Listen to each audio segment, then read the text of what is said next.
পরিমণির কাছ থেকে নাকি অনেক কিছু শেখার আছে শরীফুল রাজের, এমনটাই বললেন শরীফুল রাজ নিজে। বিস্তারিত জানতে ভিডিওটি না টেনে দেখতে থাকো শেষ পর্যন্ত। আর আমাদের চ্যানেল যদি নতুন হয়ে থাকো তাহলে প্লিজ চ্যানেলটিকে সাবস্ক্রাইব করে আমাদের পাশে থাকো। ঢাকা সিনেমার আলোচিত সমালোচিত অভিনেতা শরীফুল রাজ অর্ধযুগ আগে র্যাম্প মডেলিং দিয়ে সবিজে পথ চলা শুরু। এরপর আর পিছনে ফিরে তাকাতে হয়নি তার। কাজ করেছেন একের পর এক চলচ্চিত্রে। ব্যক্তিজীবনে বিয়ে করেছিলেন অভিনেত্রী পরিমণিকে। এরপর তাদের কোলজোরে আসে ছেলে স্বামী মোহাম্মদ রাজ্য। পারিবারিক কলহের জেরে তাদের বিচ্ছেদ হয়ে যায়। সম্প্রতি এক টেলিভিশনের সাক্ষাৎকারে রাজ বলেন, অনেক মায়েদের পরীর থেকে অনেক কিছু শেখার আছে। ও যেভাবে আমার ছেলেকে আদর যত্ন করে, তাতে রাজ্য একদিন তার মাকে নিয়ে প্রাউড ফিল করবে। চিত্রনায়ক বলেন, আমার ছেলে এখন অনেক ছোট, সে আমার জীবনে গুরুত্বপূর্ণ একজন। আমার কাছে মনে হয় ও ঠিকঠাক ভালো একটা জায়গায় আছে। আমি চাইবো ও যেভাবে আছে আরো ভালো থাকুক, সুস্থ থাকুক। গুনিন সিনেমার শুটিং করতে গিয়ে প্রেমের সম্পর্কে জড়ান তারা। 2021 সালের 17 অক্টোবর বিয়ে করেন দুজন। তবে 2022 সালের 22 জানুয়ারি তাদের আবারও পারিবারিকভাবে ঘরোয়া আয়োজনে বিয়ে হয়েছিল।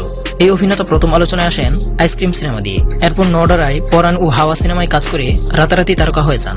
বর্তমানে টলিউডের অন্যতম ব্যস্ত নায়ক শরীফুল রাজ। গেল ঈদের রাজ্যে 3টি সিনেমা মুক্তি পেয়েছে, যেখানে অন্যান্য নায়কদের একটি সিনেমাও মুক্তি মিলছে না। সেখানে রাজ হাজির হয়েছেন 3টি সিনেমার 3টি ভিন্ন চরিত্রে।